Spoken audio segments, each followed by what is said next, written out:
And we're live. Hello to all you BC Wrestle Pod nerds out there, and welcome to another rendition of the Takedown Troupe, your weekly TNA wrestling review show here on the BC Wrestle Pod Network, Conglomeration Syndicate, YouTube, Twitchdom, podcasting thing we do pretty much every day except for Thursdays.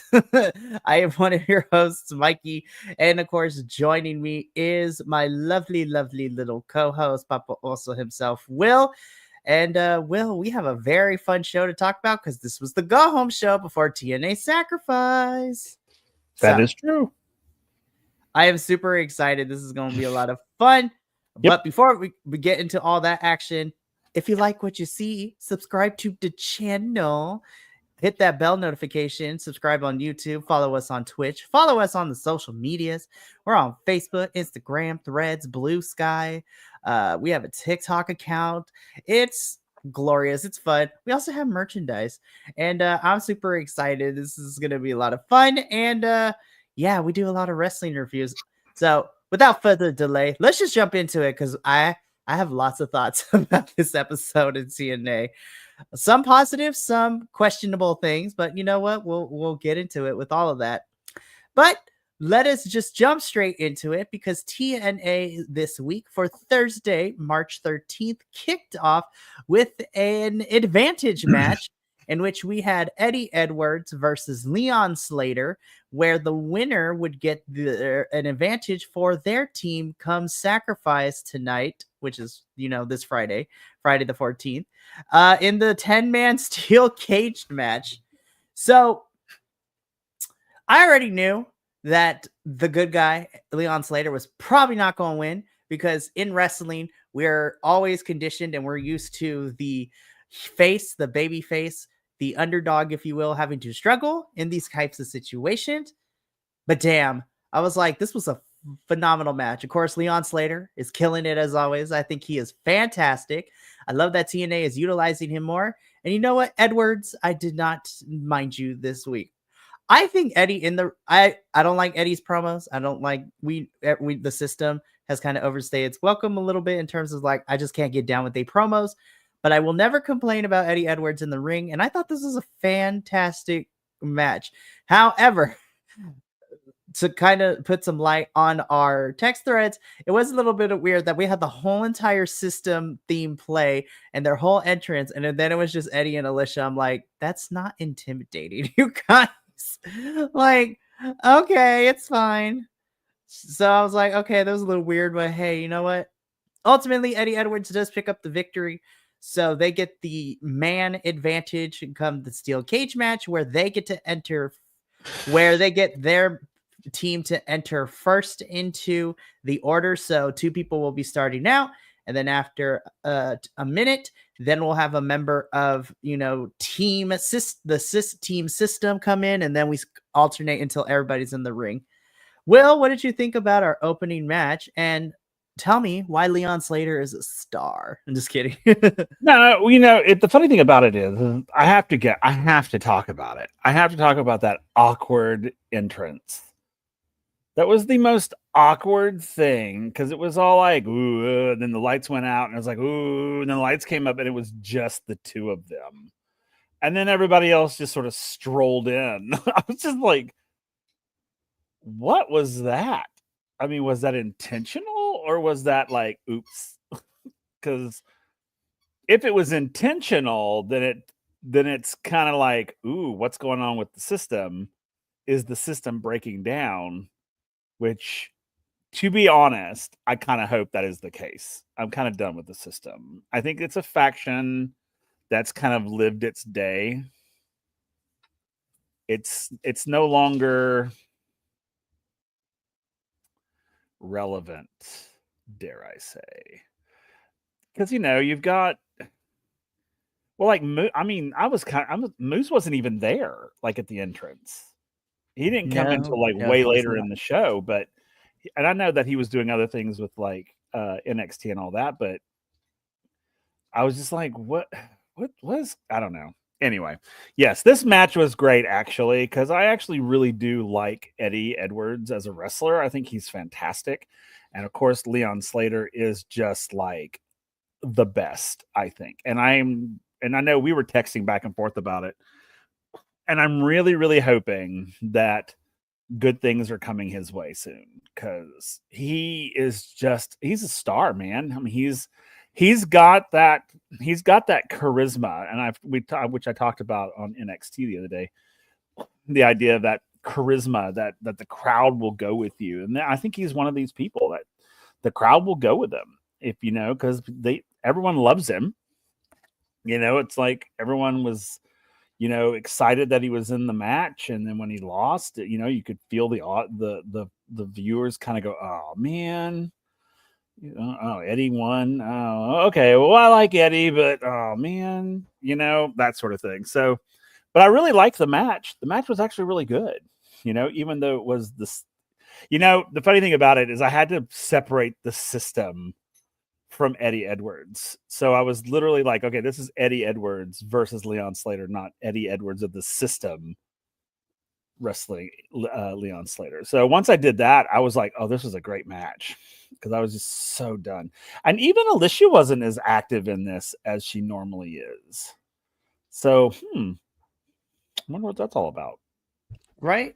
Which I actually didn't mind too, because sometimes, and this is just my thing, I think sometimes a heel, you want them to get a win without shenanigans, because then you could still have credibility to them as a heel. Right.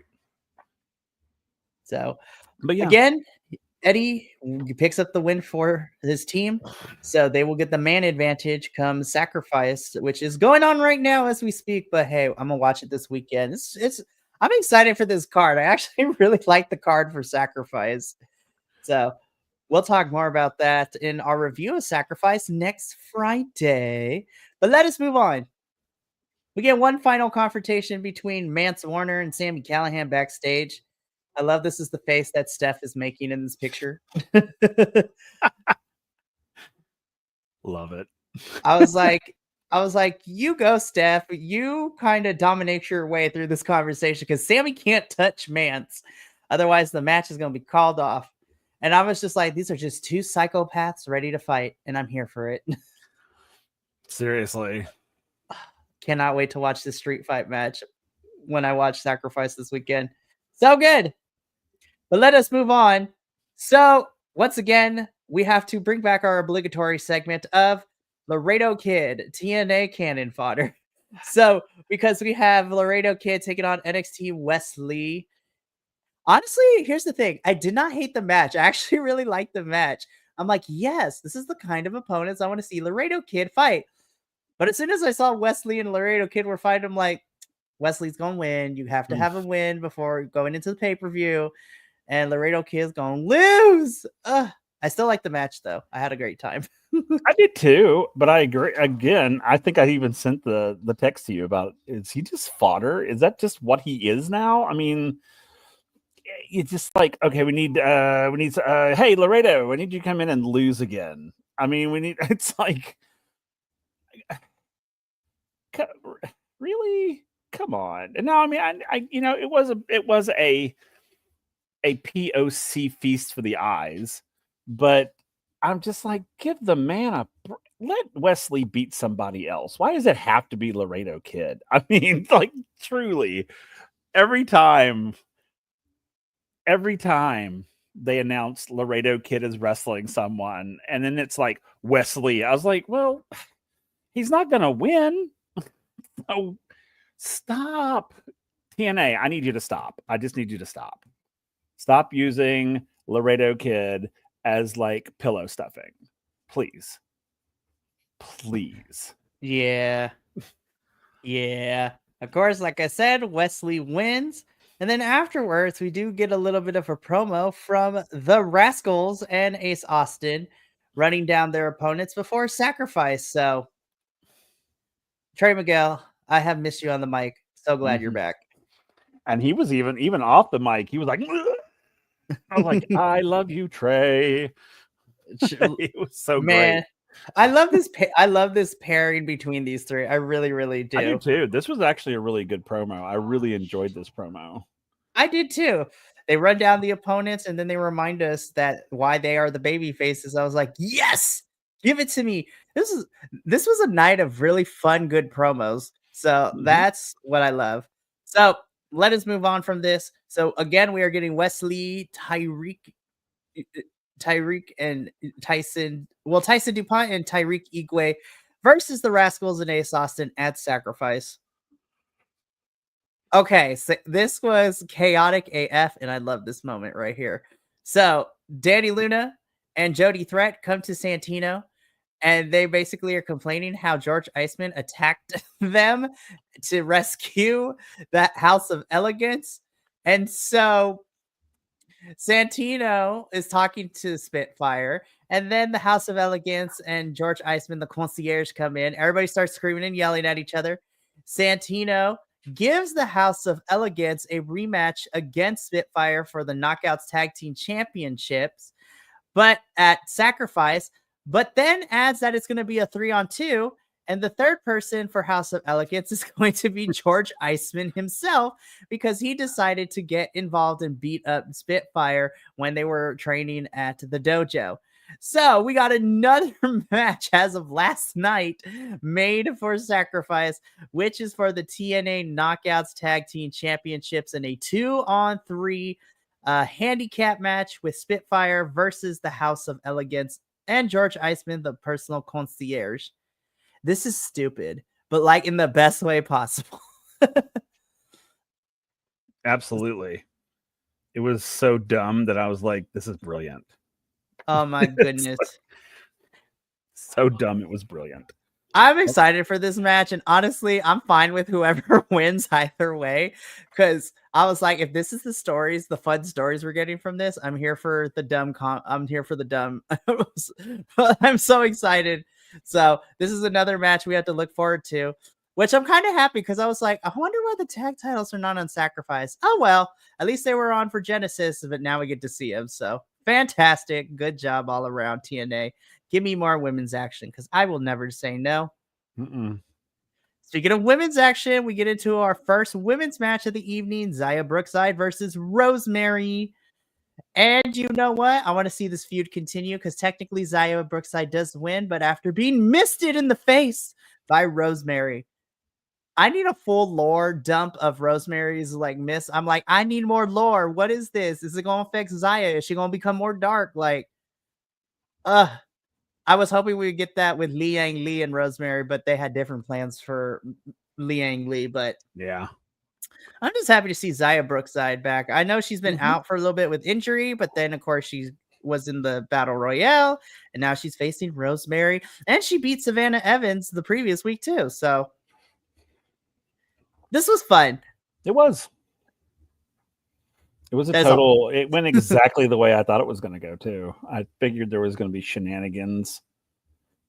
I didn't know which way it was going to go. At first I was like, okay, here comes the chain. Okay. I kind of figured Rosemary was going to pull something out of something. And then when Zaya was like wrapping it around her hand, I was like, "Ooh, girl, what are you doing? What you doing?" And then of course the green mist or whatever they call it. And I was like, "Oh, dang." I was like, dang. Oh, Rosemary, you never disappoint. No, I love you, Rosemary, and I love you, Zaya. This was just fun. Sometimes you don't need something with super high stakes involved, which exactly this was. It was just a match to have a match, and I'm not mad at it. Nope. So good job, ladies. Cannot wait to see more of you down the road. Okay, this was question mark number 1. This was a weird segment. Okay, let me set this up real quick. So, first we get, Steve Macklin drinking, journaling. I was like, okay, are we going to get another cinematic like thing we got before when he was dealing with his PTSD from a couple months ago? But then, Eric Young is also here. So at first, my mind was in the wrong place, because I was like, is this a figment of imagination? Is he talking to like an imaginary Eric Young? But no, he was physically there. They are still friends, but Steve Macklin makes it known to Eric Young he doesn't like the path he's on. He doesn't like what he did. He doesn't like, taking over the Northern Armory, and he doesn't want to join that. And Eric Young rebuttals by saying he understands that, their paths on two different courses, but eventually they're gonna come back together, and the two paths will eventually collide. So, but but he still cares for Macklin, and he wants what's best for him. Macklin's like, I'm good. I don't want to join you. I already said that, so I'm gone. And then we get the final shot of Eric Young drinking and smiling creepily. I was like, this was a wild segment. I was like, what is going on? I don't know about these segments. These are weird. I mean, they are just. I mean, we had the PTSD one, and then we have this one around the fire, and I was just like, what? What are y'all doing? Like, what is this? I mean, was this just to say, hey, we're buddies, we're on two different paths, but we're still friends? Because I don't believe that for a second. I mean, it's one of those things like the mafia. You can never walk away from the mafia. So I honestly do not believe that Eric Young is just going to let Macklin walk away. I don't. I really don't. And I think they're going to come after him. Well, so not to bury the lead a little bit, but we also learned later at the end of this episode before the main event that Steve Macklin will be fighting Frankie Kazarian. So I'm like, I think Eric Young and the Northern Armory are going to find their way to have some presence in that match. So we'll see. Now, whether or not that's to the best or the detriment of Steve Macklin, we will find out at the pay-per-view. But again, I like these two. I just have questions about the direction we're going with this and the storytelling devices that we're using for this. You would think these two are old Army buddies. I was like, ma'am, y'all have been on the same page for like 2 months. I really thought, I don't know what I thought, to be quite honest. My thoughts on this whole Northern Armory bullshit. Excuse my French, but it's really weird that Eric took over, because they had to scramble because Josh was leaving and everything. And I was like, then let them just go back to being Sinner Insane, or have Eric Young use his like Dr. Doom or MF Doom inspired like cults to be that. But don't take an existing group that was built for Josh and then give it to Eric. Yes, I know Eric Young is Canadian. Y'all don't come for me in the comments, but still, it's not the same. No, I agree. I just thought it just doesn't make any damn sense, And I wish I could wrap my head around it. I wish they would give me something for me to either get behind it or be completely against it. Because right now I don't really care. I'm just like, this is stupid. It doesn't make any sense to me. So I really don't care. And which is a huge disservice to, was it Saint and Center? The two guys? Yep. It's a total disservice to them. Because they're not bad. But they're kind of shadowed. They're always in the shadow of somebody. We don't get to see them fight in TNA, which is crazy. No, I mean, it's literally like, did you hire them to do anything other than just stand in the background? And listen, I know they can go as a tag team because me and frickin' Andrew have seen them wrestle because they're also the Defy Wrestling Tag Team champs. And when we watched Defy, I was like, yo, these are great. Why aren't we getting this version in TNA? I don't know. So at Sacrifice, we will see if Northern Armory gets involved with Macklin's match against Frankie Kazarian. But no more fireside chats for a little bit, TNA. Let's not do that for a little bit. Agreed. Cody Deaner, they can never make me mad at you. Oh my God. He is so funny.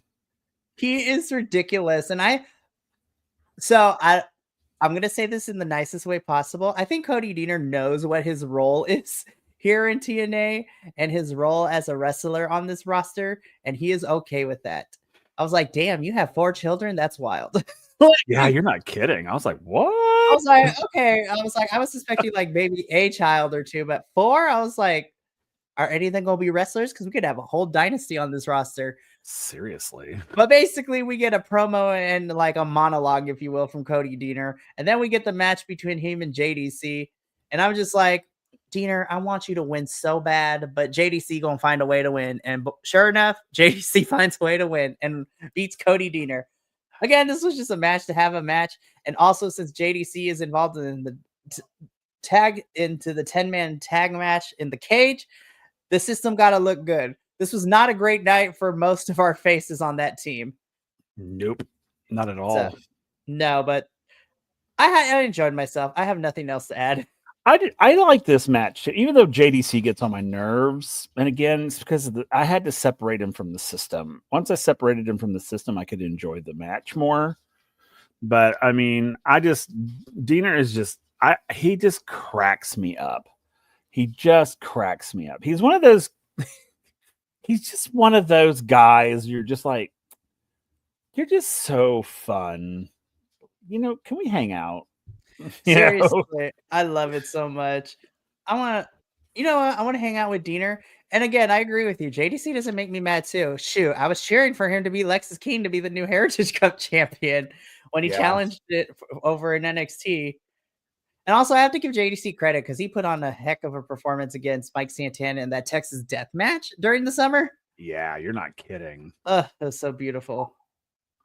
But Cody Diener, if you see this, let's hang out. Me and Will want to hang out with you. You seem like fun. And JDC, good luck in the steel cage match tomorrow. All right, bring the kids. We'll hang out with the kids too. We'll make a picnic. We'll have dinner. It's gonna be a whole time. It'll be a fun family thing as we watch JDC get thrown against the steel cage. Exactly. So, okay, here's the thing. I love Joe Hendry and I love the actual main event, but I have to say,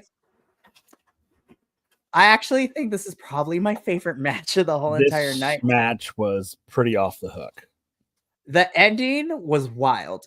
Okay, but so let me set the stage and then we'll talk about the ending. So this is a Knockouts tag team match where we have Tessa Blanchard teaming up with NXT's Cora Jade, taking on Liang Li and our TNA Knockouts champion Masha Slamovich. Now, on paper, I wasn't sure how the chemistry was going to work, given the fact that these four women are kind of different in terms of their style of wrestling. But damn, they pulled it together. The chemistry was off the hook. I kind of like Tessa and Cora as a team. I kind of do. And honestly, I also like Masha and Liang Li as a tag team too. This was just a really great tag team match. And of course, I figured Tessa and Cora was going to win, so no surprise there. But what surprised me, Will, is that Tessa got the pin. She pinned Masha in this match to pick up the victory for her team. And so I'm just like, oh, I think that's our Rebellion match in April. I agree. I think you're right. I was just that's why I sent you the message. I was like, wow. I was like, Tessa just pinned Masha. I was like, what? I mean, that choice really kind of blew me away. I was not expecting that at all. I thought for sure Tessa would have, if she was, going to pin anybody, it would have been Liang Li. But I was just like, what just happened? And I wonder, is this, and again, and I mentioned it again in a text about the crowd just booing her like crazy, like insane, just like, and I'll give it to her. She went with it and she accepted it. But I was just like, oh my God. So I'm like, is this like set up? I mean, is this set up for, I mean, do we think that Tessa's going to be the next champion? So, okay. The short answer to that is yes. I think we will see Tessa become champion before 2025 is over. I think that's the collision course. Now, whether or not it's going to happen at Rebellion, I'm still on the fence about it. Because on the one hand, I could totally see Rebellion as a big 4 pay-per-view. I could see the title changing hands there. But at the same time, and yes, I'm a little biased, but also in hindsight, I honestly don't think Masha has had enough of a run with it. Yes, she won it at Bound for Glory back in October, but I feel that maybe we should get one more pay-per-view defense where she retains, and then she can lose it at, I don't know, like Under Siege or something like that. Right. But again, I can also make the argument of them giving it to Tessa at Rebellion in April too. So it's still 50-50 for me. Now, Tessa versus Masha, I think on paper will be a spectacular match, and I think it'll be good. But I just hope that if they give the title to Tessa at Rebellion, if that is the plan, that they are prepared for that Gallon arena to boo everybody out the building. Oh And yeah. TNA needs to be ready for the weeks to come too of the fans like totally not letting Tessa say or do anything. Yeah. I think if that's where they're going with it, I think it's going to be a rocky road. Like truly. And of course, we'll be here to review it all, but yeah. So, but and that's the crazy thing. Like, despite all that, I really like this match. And this definitely sets Tessa up for a future shot, probably at Rebellion or sometime after that. But only time will tell, because after Sacrifice, it is all roads to Rebellion, which I'm excited I get to be there. I know. That's exciting. I will either be letting everybody in the group chat know of me cheering for Masha retaining, or sending a video be like, y'all have to hear this crowd after Tessa won. Either way, it's going to be good content for us. Anyways, this is a great match. Kennedy, call the Uber. Call the Uber! Like, Jesus Christ, this was the best segment ever. Wow. And dare I say, I think this is my favorite story in 2025. And we only just started, but we get the summit. This is a cool picture and everything, but this is the real thing that happened. Like, yeah. Shout out to everybody involved, from Tom Hannafan being the moderator to Mike and Ali for doing this. And then, of course, you know, the cabinet being in the background for Ali. So, okay, so I want to give my thoughts, because there was a lot of good stuff here. So initially when I went into this, I was like, okay, I think I know how this is going to go. Ali is going to play into the alcoholism.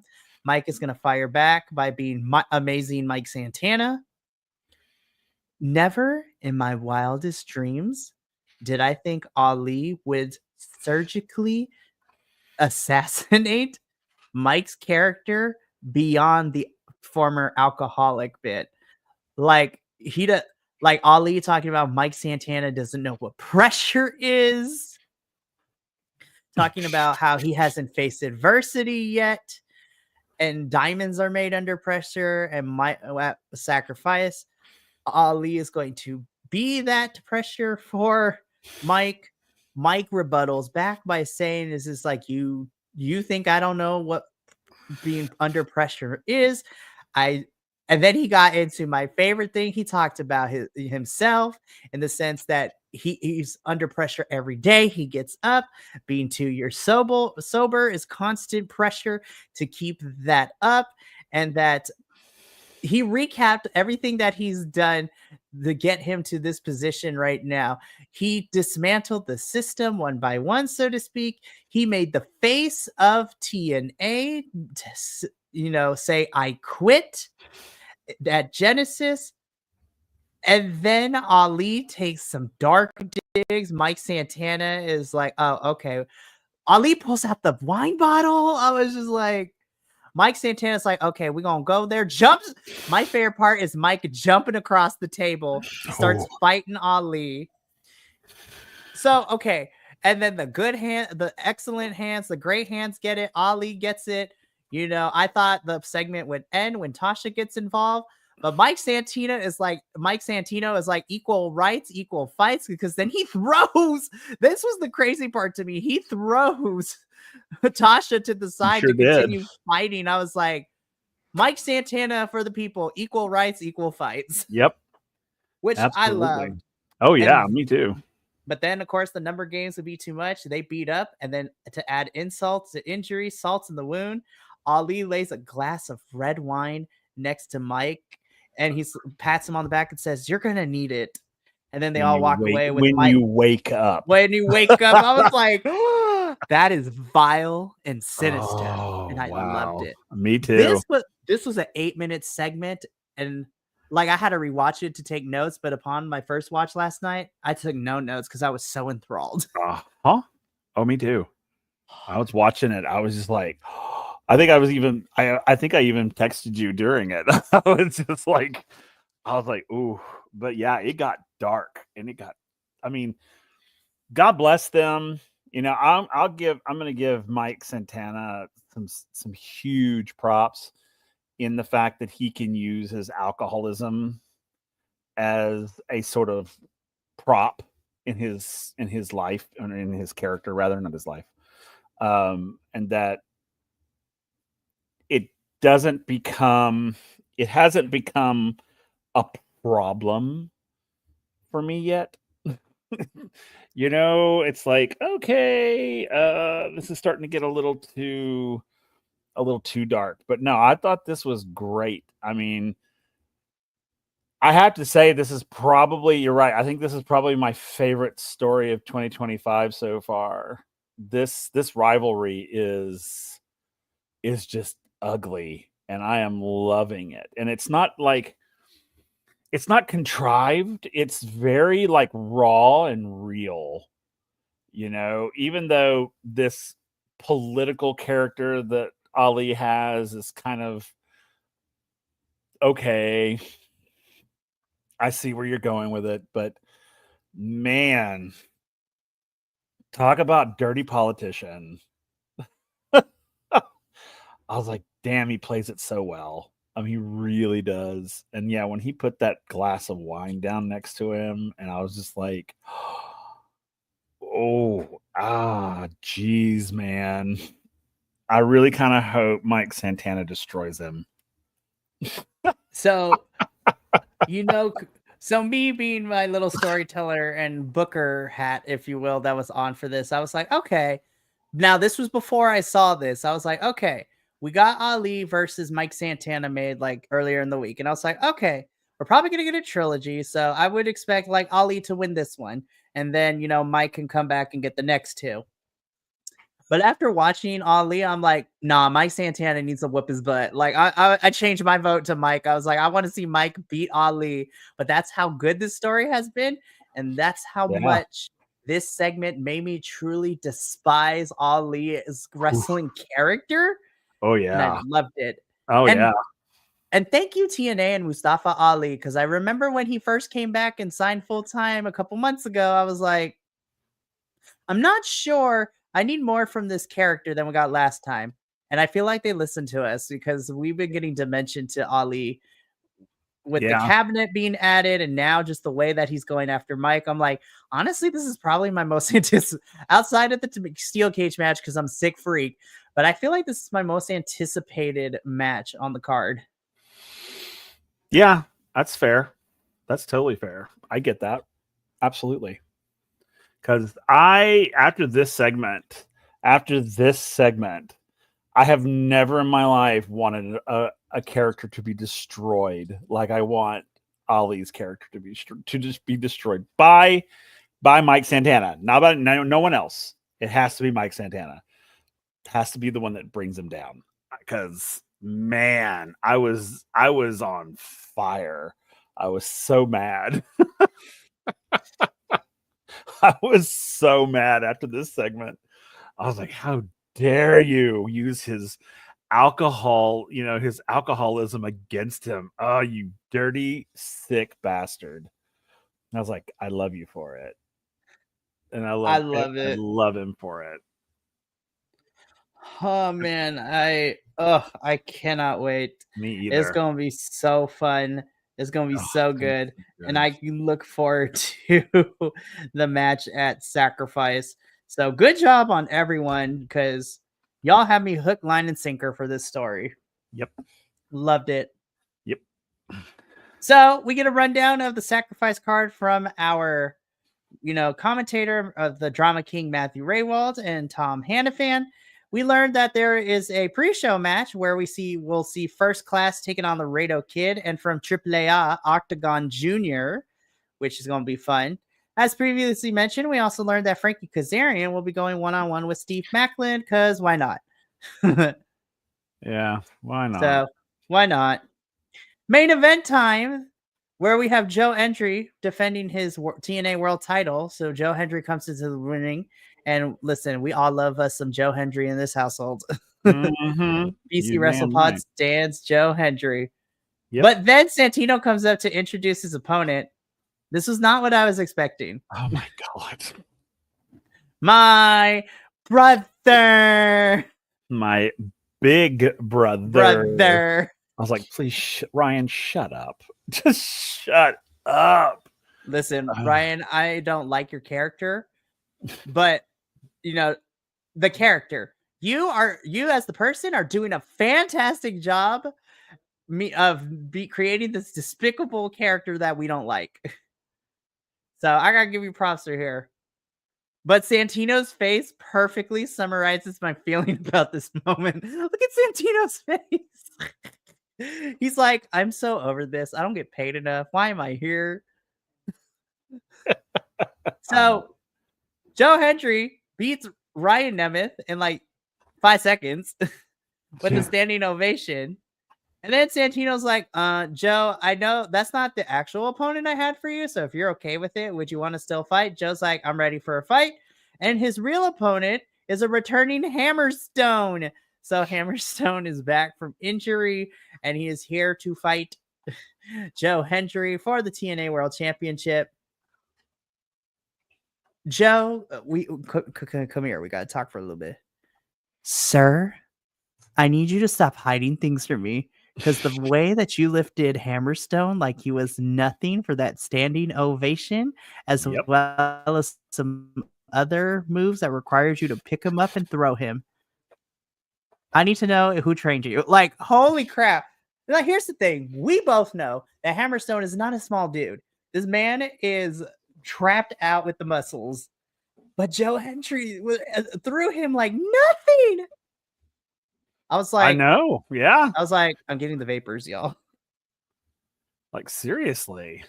I mean, I was just like, I was like, he like literally just on several times, not once, like multiple times, picked him up over his head.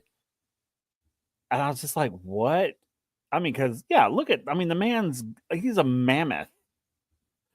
I mean, compared to Joe, and when they were in the ring together, I was just like, when he lifted him up like that, I was like, what is happening right now? What in my wet dream is going on right now? Because wow, like seriously, I was just like, wow. I was like, all right, Joe, you just made me love you even more.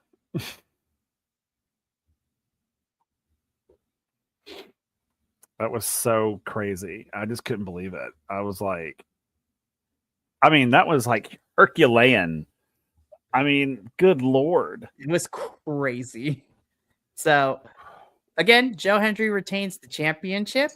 This does come with a bit of news too, that Hammerstone's contract with TNA is up, and so now he's back to being a free agent. So he did not re-sign, which is okay. You know what? Wherever Hammerstone you go, I'm happy that we got you in TNA because I thought you were a lot of fun. Mm-hmm. So, but we end the show with this moment where we had both teams fight it out in a brawl as the show goes off the air.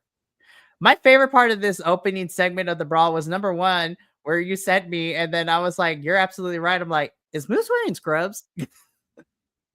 I was like, so funny. I was like, what what nursing night classes were you doing? Seriously, I was like, is that Scrubs? So that's the first part. Also, my other favorite part is everyone gets at the ring and they kind of run to their opponents to like start fighting. Leon Slater literally gets in the ring and jumps halfway across the ring to fight his opponent. He literally leaps punch, and I was like, let's give Leon Slater a title in 2025. Like, he is killing it. Oh, seriously. I totally agree with you too. They need to give him something. He needs something right now. Give it to him. Like, yeah, so good. I agree with you. Totally. But this brawl is how TNA goes off the air for this week, and that is how the go home show ends. So crazy. So crazy. It was a really good go home show. It really I was actually quite impressed. There wasn't a moment that I didn't enjoy. I mean, there were moments that I'm like, why are we doing this? But I enjoyed him. You know, like, so yeah. I thought it was pretty good. I'm excited. So obviously, as we speak, Sacrifice is going on right now. It started earlier in the evening, but we will be back next Friday to do the review for TNA Sacrifice and briefly touch upon the next Thursday's episode as well, but with Sacrifice being our main focal point. So we got a lot of phenomenal matches for Sacrifice, and I cannot wait to review them with Will, my favorite little TNA co-host, my favorite friendo. And yeah, I'm excited. Wrestling is now picking up in the spring. We had a bit of a calming period, after Elimination Chamber earlier in the month, but now it is all hands on deck because here at BC WrestlePod, between now and May, there's pretty much a pay-per-view review every single week with all these companies, and things will be kicking off next week as you get a very large dose of Will and I, and you will get to see a lot of us next week, as next Thursday we will be reviewing 2 nights of Maple Leaf Pro Wrestling in their Mayhem event, and then we'll be back Friday for the TNA Sacrifice review. And then the following week, you can catch me and Andrew reviewing British wrestling with Progress Wrestling and their Fix That Your Heart show. But we got to get up on out of here. So thank you for tuning into our review. A bit of a short one this week, but that is okay. I like that TNA did not waste my time this week with their Go Home show. So from myself, Will, and the rest of the BC WrestlePod family, remember, take care of yourself. Love one another, stay iconic, and more importantly than anything, you always deserve to finish your story. We will catch you later for more wrestling review goodness, but until then, sayonara, adios, and we'll catch you next time. Ta-ta for now.